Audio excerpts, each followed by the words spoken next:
What is up, cyberspace? Welcome back dito sa ating episode kung saan nagre-review tayo ng mga local brands and merchandise. This is Merch Library.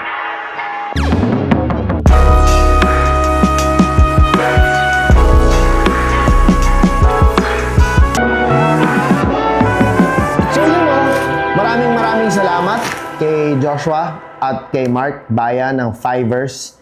Pinadala nila tayo. Actually, medyo matagal na to na sa akin. Kaso, inaantay ko talaga na magtuloy-tuloy ang rollout ng Merch Library para ipakita to. I believe this is a very good collection na ako mismo na pa-message sa kanila at gusto kong bumili.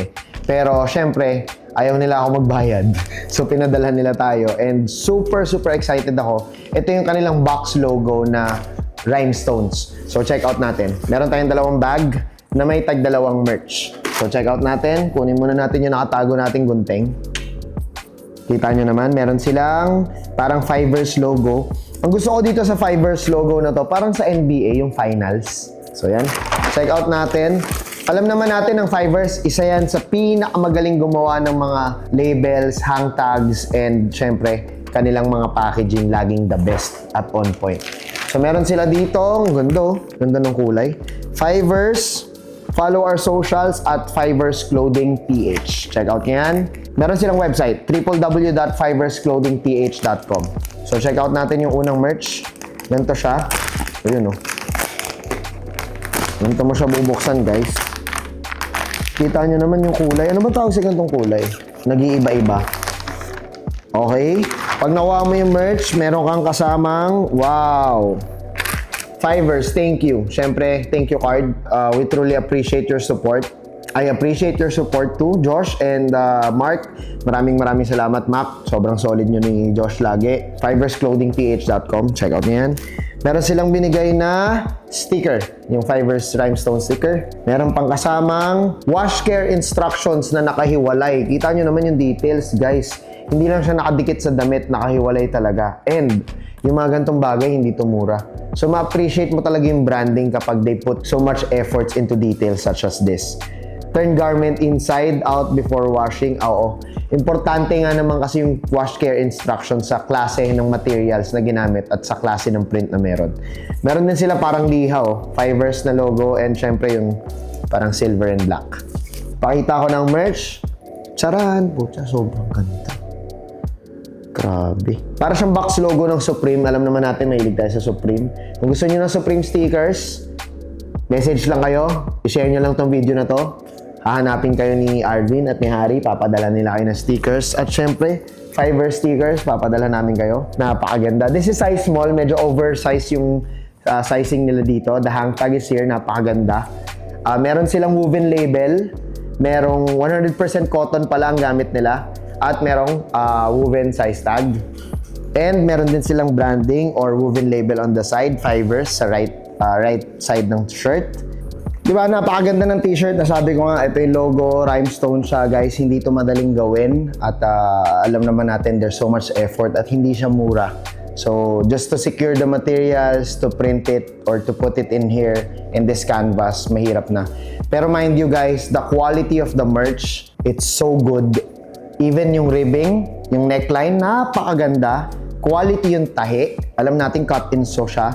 At sarili nila yung symmetry o sarili nila yung size chart. Meron silang wash care instructions and brandings here na merong iba't ibang lingwahe. So makikita natin napakaganda talaga ng details na ginagawa at nilalagay ng Fivers sa kanilang mga damit. Check out yung website nila. Check out nyo sila sa socials. Kasi sigurado ako, guys, may enjoy nyo yung quality ng merch. At mind you, Fivers is isa sa mga OG brands na rin natin yan. Hindi sila nandito sa market in the last 5 years lang. More pa. So, shoutouts lagi sa Fivers Clothing at sa lahat ng ginagawa nila. May collaborations kami dati at sana soon may collaborations kami ulit. Check out na natin tong isa pa. At, okay, syempre, ganun pa rin. Again, kung kulay blue, blue. Kung kulay red, red din ng sticker mo. Meron ka ring stickers. Katulad ng black and ng silver. And, syempre, wash care instruction na napaka-importante. Napakaganda.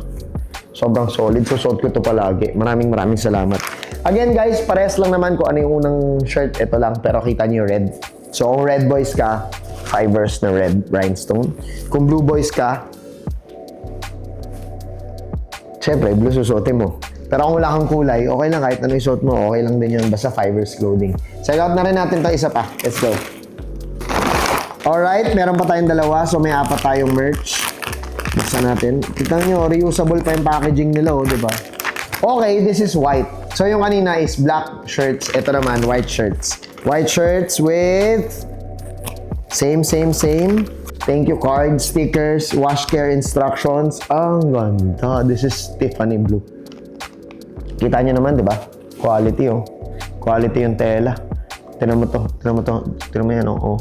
Kita mo yan, ganyang aganda yan.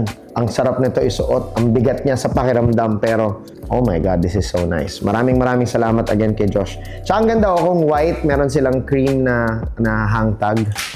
Tapos yung black naman, black din yung hang tag nila. So they really pay into, you know, they really put attention to details, guys. And that's what I appreciate about brands such as Fibers, kasi hindi ka nila ipapaya sa quality. And black. Ganda talaga. Sobrang ganda talaga. Fibers Clothing, maraming salamat.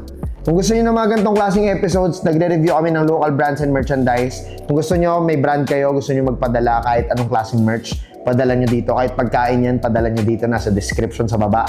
Check out niyo kami, dbtv.network. Yan ang aming website. DBTV Network sa Facebook, sa Instagram, sa Twitter, at sa lahat ng social platforms. Meron din kami TikTok. Meron kaming live performances, sound trip.